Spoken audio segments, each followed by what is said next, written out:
Olá, sejam muito bem-vindos ao Nossa Resenha, o programa de entrevistas do nosso futebol. Uma das principais fontes de renda dos clubes é o acesso dos torcedores ao estádio, seja pelos programas de sócio-torcedor em expansão em território nacional, seja pela compra do ingresso, que o torcedor adquire a entrada, o bilhete e comparece ao estádio no domingo, na quarta-feira. Isso tem sido cada vez mais importante e sendo um ponto de aumento da geração de renda dos participantes do futebol brasileiro, e por isso a gente vai entender melhor como funciona esse processo, recebendo o Robson Carlos, ele que é o sócio fundador da Futebol Card, uma das principais empresas deste ramo. Tudo bem, Robson? Seja muito bem-vindo à nossa resenha, uma honra tê-lo aqui com a gente. Muito obrigado pela oportunidade e estou muito feliz aí para a gente fazer esse bate-papo, essa resenha aí do futebol aí, que é bacana. Ao meu lado, Fernando Graziani, jornalista, comentarista do canal. Tudo bem, Graziani? Seja muito bem-vindo. Tudo bem, meu caro Matheus? Um abraço para o Robson também.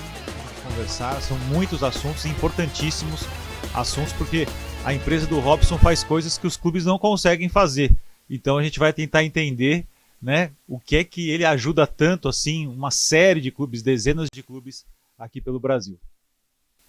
Antes da gente falar do trabalho da Futebol Card em si, eu queria saber do Robson, pessoa física, porque o Robson é graduado em Educação Física e hoje é administrador de uma das maiores empresas do ramo de comercialização de ingressos dos clubes brasileiros. Como foi essa transição de carreira, Robson? Conta pra gente.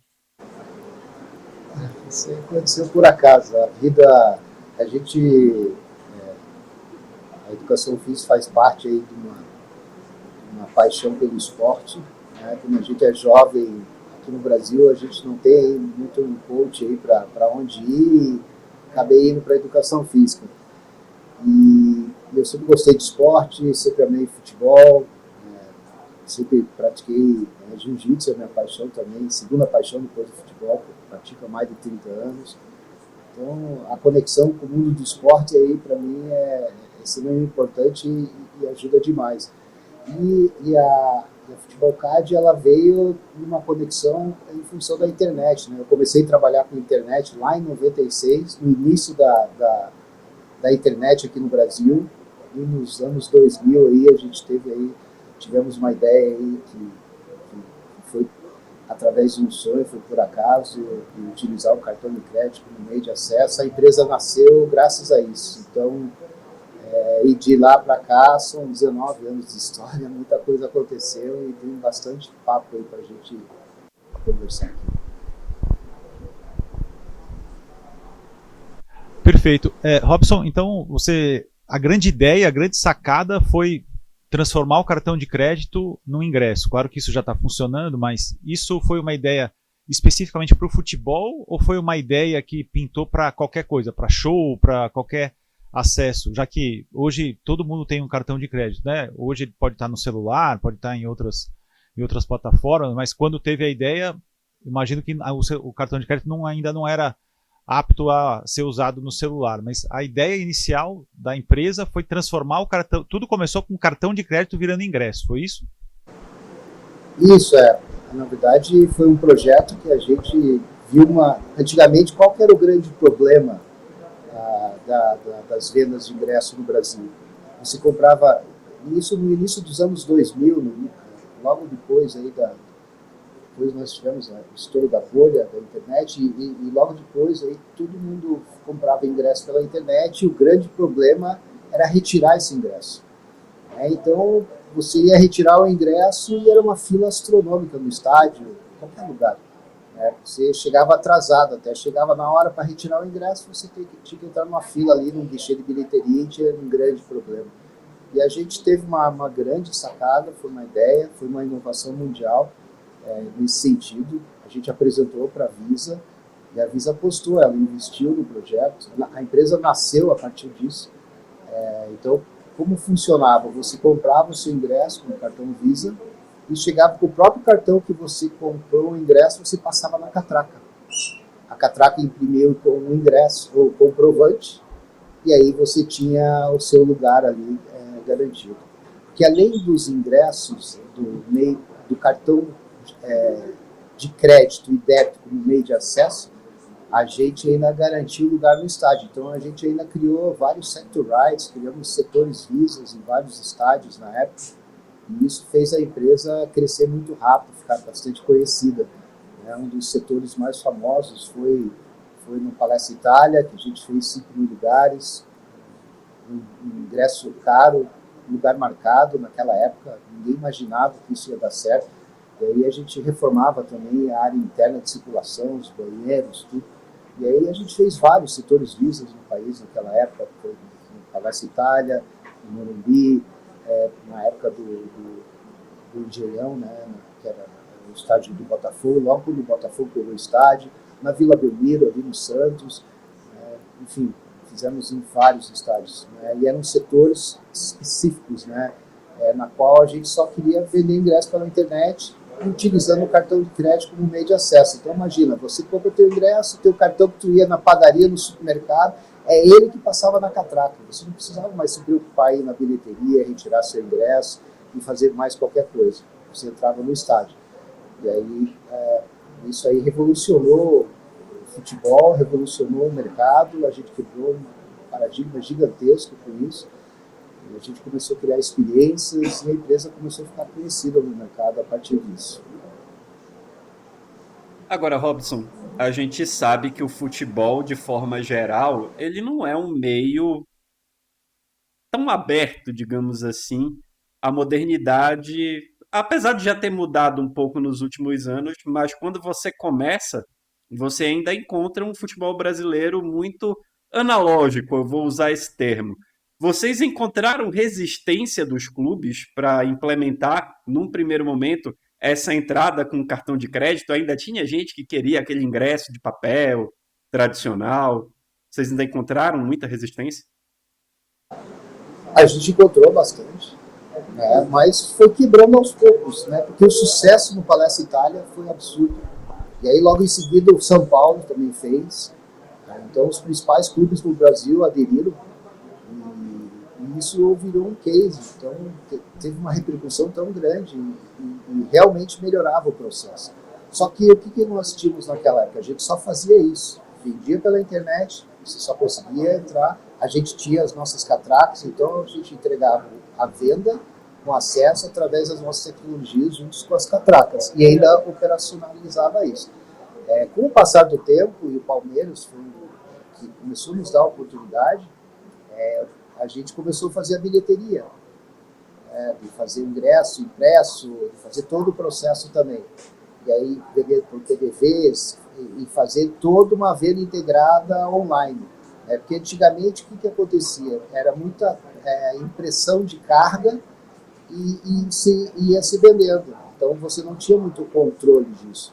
Né? Então, aí imprimia lá X mil ingressos, às vezes o jogo não dava cheio, aqueles ingressos eram perdidos, né? Você queimava dinheiro, porque o insumo do ingresso ele tem qualidade, tem papel, e com o tempo isso foi mudando. E os clubes também foram mudando. Por incrível que pareça, todos os clubes que a gente começou a operacionalizar, usar o sistema, foi super bem aceito. No começo eles não entendiam direito, eles queriam o patrocínio da Visa, é claro, né? Mas depois quando a gente explicava o projeto, mostrava os ganhos que ia ter, a gente era muito bem recebido. Né? Muito interessante que muitos dirigentes da velha guarda, quando viram aquilo, abriram as oportunidades. Só que o ecossistema no futebol brasileiro naquela época era muito grande, né? Então tinha vários clubes de todos os tamanhos, portes. Aqui, principalmente na região sudeste, na região sul, foi muito rápido ser aceito. E no Nordeste demorou um pouco, mas a gente também conseguiu implantar isso.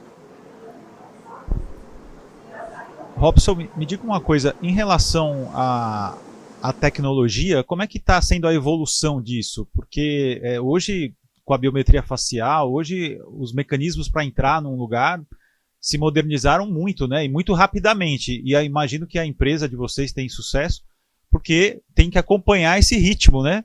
Todo dia tem uma inovação. Hoje, quantos clubes ainda usam o cartão de crédito como entrada, essa plataforma? Como vocês cuidam também do sócio-torcedor? E alguns estádios com biometria, você acha que essa tecnologia do cartão de crédito ser ingresso ainda vai persistir? Ela ainda persiste? Ou vocês já estão trabalhando, obviamente, com outras tecnologias? E como é que é a tua equipe aí? Qual é o tamanho da tua equipe de tecnologia para pensar nessas soluções? Olha, o cartão como meio de acesso nas catracas já tem uns 8 anos que foi diminuindo. E a gente começou lá por 2014, 2015, 2016, a gente começou a ficar obcecado pelo mobile. A gente sempre olhou lá fora, sempre olhei o mercado americano, sempre olhei os grandes clubes europeus, o que eles faziam, e o que a gente podia fazer porque cada vez mais a gente via que todo mundo ia partir para o celular, que tudo ia entrar dentro dele. Então, a gente focou totalmente no mobile aqui dentro da empresa. A experiência ser mobile, via app.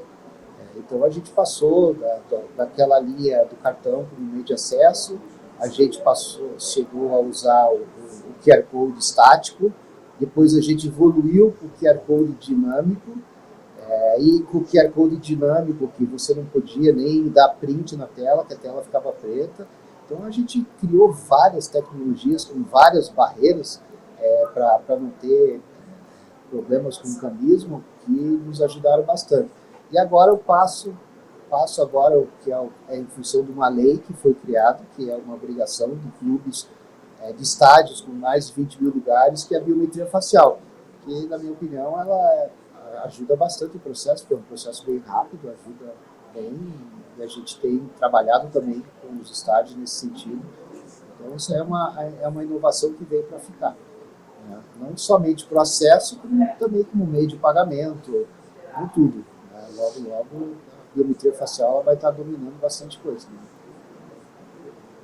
Você tocou num ponto que é até de curiosidade assim, minha, mas é um problema de segurança pública, se a gente for fazer uma interpretação mais ampla, que é o cambismo. Da mesma forma que a tecnologia de compra e venda de ingresso, de sócio-torcedor evoluiu, a gente sabe que o cambismo também evoluiu. Qual é a principal dificuldade que vocês têm hoje para tentar evitar ao máximo essa prática? O cambismo, ele existe desde o Coliseu, em Roma, desde a era, é uma coisa que está ali, e a gente tem que estar batalhando e brigando por ele. As tecnologias, elas vêm e sempre abrem oportunidades e a gente vai ter que sempre melhorar. Mas o que eu vejo, que eu acho que poderia ajudar demais, na minha opinião, é que o mercado poderia deixar isso acontecer, mas depende demais também dos clubes, depende de alterar a lei.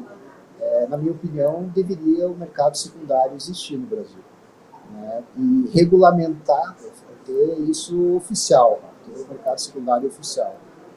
Os clubes terem seus portais oficiais de mercado secundário, e aí o cambista ia praticamente morrer. E as pessoas iam estar revendendo seus ingressos dentro dos ambientes, do próprio ambiente de venda de ingresso do clube. O clube ia estar fazendo suas vendas de temporada, quem não fosse naquele jogo poderia liberar para venda, e aí dar benefícios, poderia pagar um percentual em cima daquela venda ou não, ou dando benefícios em descontos em produtos licenciados, ou dando benefícios na próxima renovação do programa de sócio-torcedor para o próximo ano. Mas, na minha opinião, você regulamentar isso, trazer isso de verdade, porque aí você consegue, no mercado secundário, trazer tecnologia blockchain, você tem a transação de ponta a ponta, você consegue trazer mais tecnologia e você trava bem o processo. Aí dizer que vai acabar o cambismo, não vai acabar.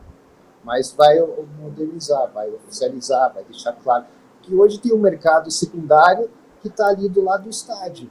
né? Mas se você monta um mercado secundário oficial, quanto de imposto isso não vai gerar, quanto que os clubes não vão ganhar mais, quanto de tranquilidade que os torcedores vão ter na hora que eles estão recomprando ingresso. Por exemplo, se você vai no mercado americano, você não consegue praticamente comprar ingresso normal, de uma venda normal. A maioria lá é tudo vendido season ticket. Como é que tu consegue comprar ingresso lá? Através do mercado secundário. E no mercado secundário, isso acontece, é interessante, que tem lá o price dinâmico, né, que é a precificação dinâmica, que acontece muito como as companhias aéreas aqui. O preço ele pode estar lá nas alturas, como pode estar lá embaixo. E aí o mercado que dita as regras da precificação dos ingressos. Né? Isso também não é possível aqui no país. Né? Seria um grande sonho do mercado ter isso. E isso ia deixar o mercado mais competitivo. Hoje o jogo em si, com raras exceções, ainda não é lucrativo como no mercado europeu, né? Ontem, eu estava lendo Marca, o jornal da Espanha, e eles trouxeram ali uma lista que a UEFA liberou dos 50 times do mundo de futebol que ganham mais por jogo, né? Então é de 1 milhão de euros líquido por jogo para cima. É uma loucura. Se a gente for analisar alguns times, o ingresso aqui no Brasil, sem querer ser elitista, ainda são baratos, né? Ainda são baratos. Alguns clubes cobram muito barato. Aí eu queria entender, Robson, qual que é a diferença? Por exemplo, por que nos Estados Unidos e na Europa os ingressos são vendidos todos de uma vez só na temporada e aqui o sócio torcedor paga e vai se quiser? É uma diferença fundamental ali, né? Você vai lá no cara do Real Madrid, ele compra os ingressos para todos os jogos. Aí se ele não quiser ir, ele vende. E aqui não tem essa cultura do cara comprar os ingressos. Ele compra o direito de entrar. Mas se ele vai ou não no jogo é uma outra situação. Por que é uma coisa cultural? Você acha que a gente vai chegar a esse ponto de ter o cara comprando os ingressos de todos os jogos possíveis numa temporada? Ou vai continuar sócio torcedor? Se eu quiser por demanda, eu vou, pago, não pago? Como é que você vê isso? Eu vejo que isso pode acontecer. Gostaria que acontecesse e torço para que isso aconteça. Né? Imagina, se o clube conseguir... Porque hoje tem dois modelos de programa de sócio torcedor no país. Tem o modelo que ele paga, ele tem direito a todos, correto? E tem o modelo que ele paga e tem o direito de comprar os ingressos com um percentual de desconto. Né? Então, esse é um racional clássico aí de todos os programas de sócio torcedor no país. Né?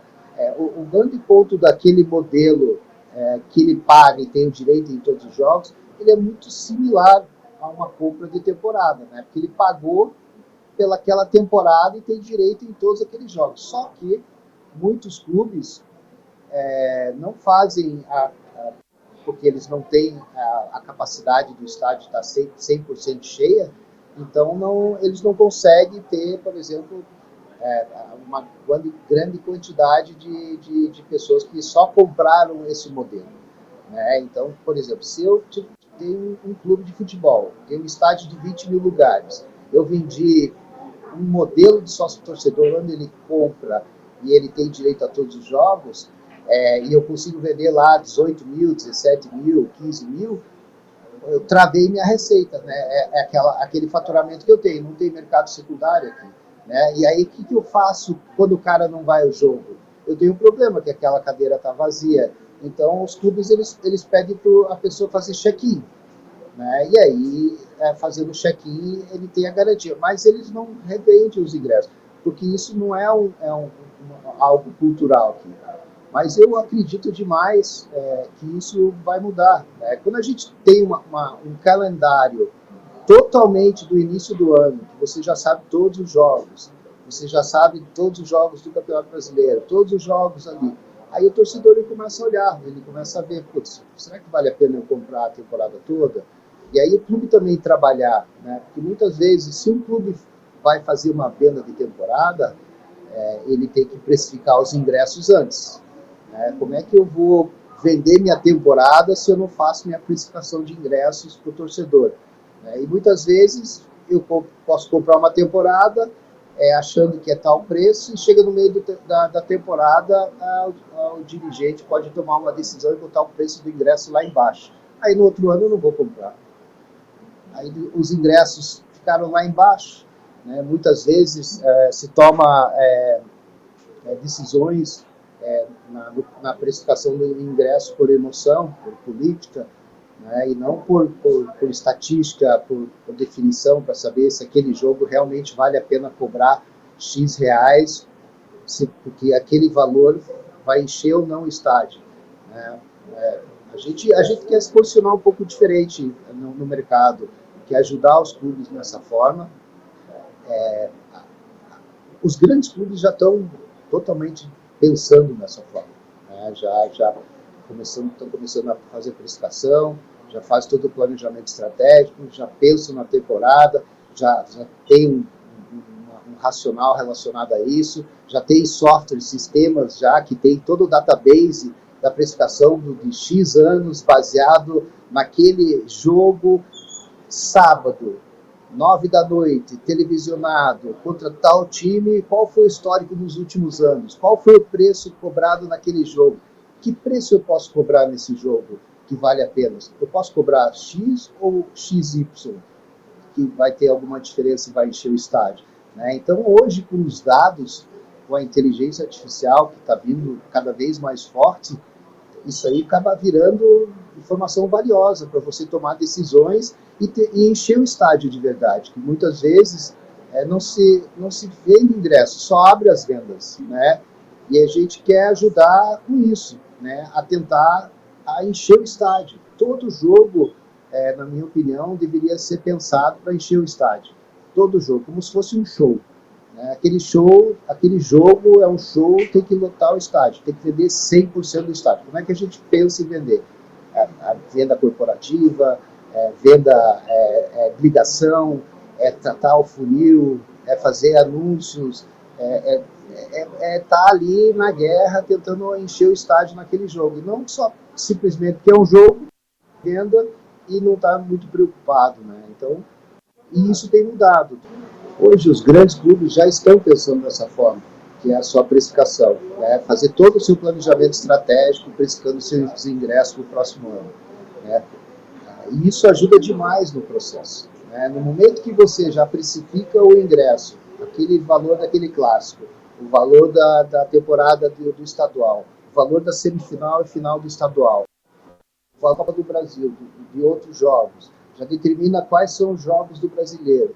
Com isso, você tem uma precificação de ingresso, o torcedor ele já está olhando qual é o preço dos ingressos, e aí você pode começar a trabalhar todo um lançamento de venda de produtos relacionados à temporada, né? Então, você pode vender o pacote da temporada, ou pode estar vendendo o programa de sócio que dá a exclusividade para comprar o pacote da temporada, você dá vários benefícios. Então, isso ajuda demais o processo. Inclusive, Robson, é aí que eu quero chegar na parte que muito tem se debatido no futebol brasileiro hoje sobre a elitização dos estádios, que os ingressos estão mais caros, que muitas vezes são setores populares que são cortados e as pessoas não conseguem comprar o ingresso, não conseguem fazer um plano de sócio-torcedor para acompanhar o time do coração. Como é que vocês veem essa situação hoje, já que prestam um serviço para os clubes? Ainda há uma resistência maior das direções, das pessoas que estão à frente dos clubes em ter um setor popular dentro do estádio? Tema polêmico, né? Porque tem estádios grandes que eu acho que tem tudo a ver, né? E ainda quando o time é popular, eu acho que o clube ele pode ser, né, pensar em alguma forma, mas tem estádios que são pequenos. E aí não tem, na minha visão, fica complexo. O clube depende demais da receita de bilheteria. Demais. É um fator chave para ele sobreviver, né? Como que vai ser feito isso? Subsidiar isso, né? E aí depois, no final do mês, que por anos os clubes estão, né, nessa situação que não precisa se falar, né? Em dívidas, se fossem empresas, quase todos os clubes já estariam quebrados no nosso país, mas não são, né? As dívidas são enormes, né, em função de muita coisa, de deixar algo mais popular, infelizmente, para ter um time campeão, para ter um time que faça um campeonato, que consiga bater de frente, o que a torcida espera é que consiga isso. Eu acho que é bem complexo e bem polêmico. Com relação aos programas de sócio-torcedor, também depende do tamanho do estádio. Quando os estádios são pequenos e tudo é grande, aí depende demais de como é feito o modelo do sócio.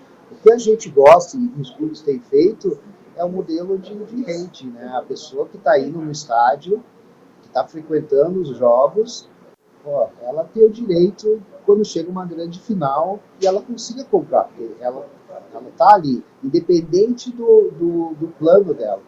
Né? Porque às vezes tem planos os mais caros, que sempre abrem nas primeiras vendas, e aí vem escalonado. Né?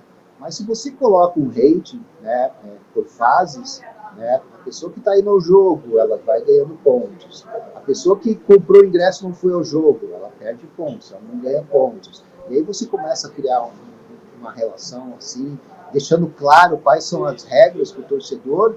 Aí no final, aquela pessoa que foi em todos os jogos, muitas vezes ela vai comprar o ingresso. Né? Pelo menos ela vai conseguir disputar para comprar o ingresso. Porque às vezes no estádio lá, tem lá seus 20, 30, 40 mil lugares e tem 200 mil pessoas querendo comprar ingresso e tem o direito de comprar ingresso. Como fazer para isso? E aí tu tem que ter tecnologia, tem fila, não pode falhar, mas se os clubes querem ter programas com torcidas, com grande número de sócios, tem que ter esse escalonamento.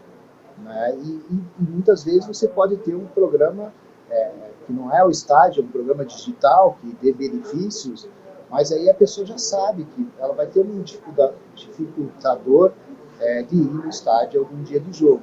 Né? Geralmente, para quem compra ingresso, a pessoa tem que estar indo, tem que estar frequentando, tem que estar ali dia a dia e acreditando que sempre o clube vai estar dando os benefícios através de rede, de escalonamento justo, correto, que cada vez mais está acontecendo. O Brasil é muito grande, né? Fortaleza e Ceará, por exemplo, jogam no Castelão e não tem esse problema. Né? Raramente o estádio fica com 100% de capacidade. E o programa de sócio dos dois clubes é muito barato. E a renda de bilheteria do Ceará e do Fortaleza, mesmo nos jogos da Série A, é uma renda baixa, se você for analisar. Porque os ingressos ficam muito baixos e os sócios ficam à vontade para entrar sem pagar nada. Né? Então, são situações muito diferentes. Palmeiras e Corinthians, por exemplo, o torcedor que é sócio, às vezes ele nem consegue entrar no jogo de tanta gente que tem. Né? Então, eu acho que precisa realmente... São muitos casos, são casos diferentes. Agora, só entrando no assunto futebol card mesmo, meu caro, como é que hoje vocês fazem gestão... Primeiro eu quero saber o seguinte, curiosidade mesmo. Quantos times da Série A e da Série B são clientes da Futebol Card nos mais variados modelos que vocês fazem? E como é que vocês fazem a gestão, em alguns clubes a gestão total, em outros clubes parcial, administração de software, gestão de pessoas também? Quais são os braços da Futebol Card hoje, em 2025? Tem 5 clubes no Brasil todo, né? Série A, B, C, D. Eu acho que tem que falar também dos clubes da Série C, D, que são clubes também relevantes, são importantes, né? E eles sempre estão indo e voltando, e são organizados, né? Por incrível que pareça. E a gente tem a nossa estrutura. Qual é a forma principal aqui que atende? A gente sempre atendeu fazendo gestão, o clube terceirizava tudo. Né? Então a gente operacionalizava 100% toda a venda, bilheterias, PDVs, carro forte, a venda de internet, tudo, fazer tudo. Né? Então é um ponto, e também programa de sócio, fazer toda a gestão, toda a parte de atendimento, call center, tudo. E aí, com o tempo, alguns clubes, né, dependendo do tamanho do clube, ele começa a ver que ele quer internalizar isso. E a gente também consegue passar essa gestão. São 35 clubes que a Futebol Card hoje atende nos mais variados modelos de gestão, né? Tá, exatamente. Então, desde uma gestão completa até uma gestão de licenciamento de software. E aí depende de que modelo o clube quer. Então a gente ampliou muito isso, principalmente na época da Copa do Mundo, que a gente viu que não tem estádios gerenciados pelas construtoras, então a gente teve que adequar o nosso software para isso. Robson, para a gente caminhar aqui para a nossa reta final, qual é o maior desafio hoje, em 2025, da Futebol Card? É trabalhar com um clube grande de Série A, que tem 100% de ocupação do estádio toda vez? Ou é você pegar um clube ali da Série D, da Série C, que está buscando cada vez mais espaço no cenário nacional, que tem uma limitação orçamentária? Qual é o maior desafio para vocês? Os dois são dois grandes desafios, né? Porque o clube da Série A grande, ele tem aquela cobrança, muita exposição, né? Você pode estar rapidamente, né? Pode estar num jornal nacional, dependendo do problema, né? E o clube pequeno sempre tem as receitas, a dificuldade, tem muita vontade, quer fazer, quer acontecer, e tem um problema de orçamento. E a gente sempre tenta adequar, a gente sempre tenta fazer um negócio que seja bom para os dois lados, né? Eu gosto dos dois, né? Então, mas eu gosto bastante de trabalhar com clubes pequenos que estão começando sua jornada com a cabeça bem aberta e que queiram trabalhar a longo prazo, pensando a longo prazo, em projetos a longo prazo, né? Aqui no Brasil os clubes são associativos, né? Então muitas vezes você trabalha durante 2, 3 anos, aí muda a gestão e aí entra uma ala política diferente, aí demora demais, né? Às vezes no seu contrato, né? E às vezes até a gente perde o contrato por situações, né, que a gestão que entrou não acredita em nada da gestão anterior, ou a gente fica um ano ali tentando provar do que a gente é capaz, e aí se perdeu um ano com isso, sendo que a gente poderia ter andado muito para frente para fazer bastante coisas bacanas. E geralmente clubes pequenos, né, também são associativos e acontece isso também. Isso é uma realidade no futebol brasileiro com as SAFs, com donos, isso tende a mudar, e aí tende a melhorar um pouco mais esse processo, porque daí a gente consegue fazer um projeto a longo prazo. Robson, dá um exemplo para a gente de um clube em processo de crescimento, já que você falou que é bacana trabalhar com essas instituições. Dá um exemplo legal aí de um clube que esteja ganhando mais espaço no cenário nacional e que seja parceiro de vocês. O Red Bull, né? O Red Bull, a gente trabalha desde a época do Bragantino, né? Então a gente viu tudo acontecer desde a época do Bragantino. Então, eles são extremamente organizados,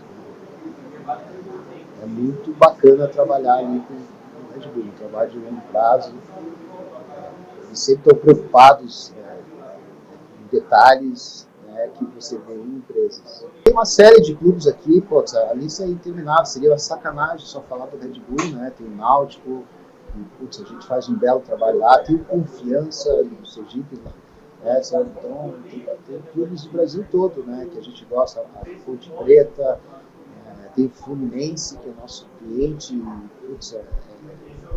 onde está lá há 13 anos, tem bastante clube, todos os clubes assim, têm suas popularidades, suas dificuldades, né? Os clubes estão sempre querendo evoluir, escutam bastante a gente tem uma boa relação, então seria sacanagem eu não falar nos 35, entendeu? Porque todos ali, eles estão sempre, a maioria dos nossos clientes, Curitiba é um exemplo, que virou SAF, são clubes que a gente está ali há 12, 13 anos, né? São contratos longos, né? Isso mostra aí a nossa relação aí de confiança entre nós e o clube.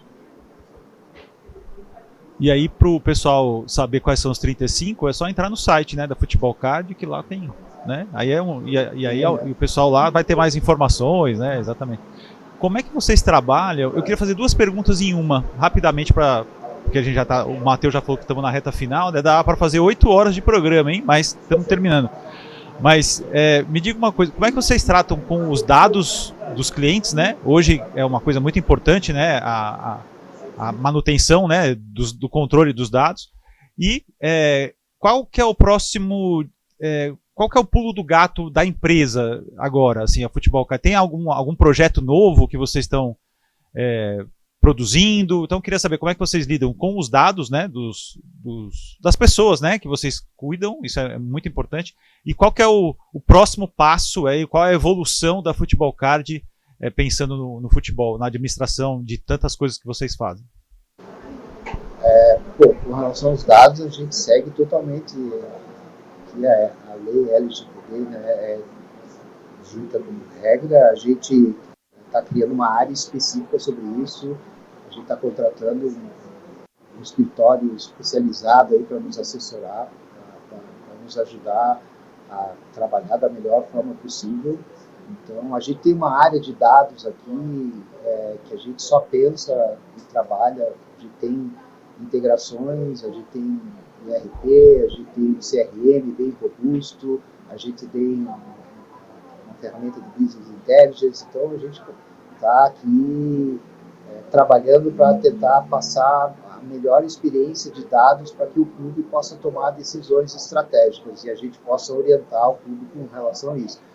Muitos clubes já sabem o que querem, então a gente só cria os dashboards e passa para eles, e outros a gente está querendo orientá-los e tentar ajudá-los como eles podem monetizar isso. Com relação ao nosso próximo passo, a gente está se estruturando, a gente quer deixar de ser simplesmente uma etiqueteira, uma empresa que faz acesso, um sócio-torcedor. A gente, a partir agora do meio do ano, a gente já está há algum tempo trabalhando, então a gente vai se posicionar como uma máquina de vendas especializada aí no ecossistema. Nosso objetivo aí é estar fazendo venda agregada de vários produtos, serviços, experiências no mesmo carrinho junto com o ingresso. Então vai ser uma jornada totalmente diferente, uma experiência diferente, e isso são alguns anos aí de estudo, um bom tempo aí de desenvolvimento, e que a gente vai estar colocando aí na área muito em breve, antes do que todo mundo imagina. Este é Robson Carlos, sócio fundador da Futebol Card, que bateu um bom papo com a gente aqui no nossa resenha. Robson, muito obrigado pela conversa, pela tua disponibilidade para somar aqui com a gente. Seja sempre bem-vindo. Obrigado. É barato bater papo com vocês. Estou sempre à disposição, e a resenha é algo que começa e não para. Se tiver uma cerveja, um disco, né, junto aí com a galera no final de tarde, um visual, vai longe, né? O papo não para. Vocês estão convidados um dia a querer fazer aqui no escritório, serão muito bem-vindos. Valeu demais pela sua participação aqui com a gente. Fernando Graziani, sempre uma honra, meu amigo. Obrigado, meu caro Matheus, parabéns ao Robson também. Não é fácil empreender no Brasil, não é fácil empreender no futebol no Brasil, né? E não é fácil ser uma super empresa competitiva, né? Pensando na melhora do futebol, do produto. O Brasil tem muito a crescer ainda, de tratar cliente, de tratar produto, é muita coisa ainda para crescer. Um abraço, foi um prazer participar. E a gente agradece também a você que acompanhou nossa resenha aqui com a gente. Fique ligado no Nosso Futebol, o canal da maior paixão nacional. Até a próxima!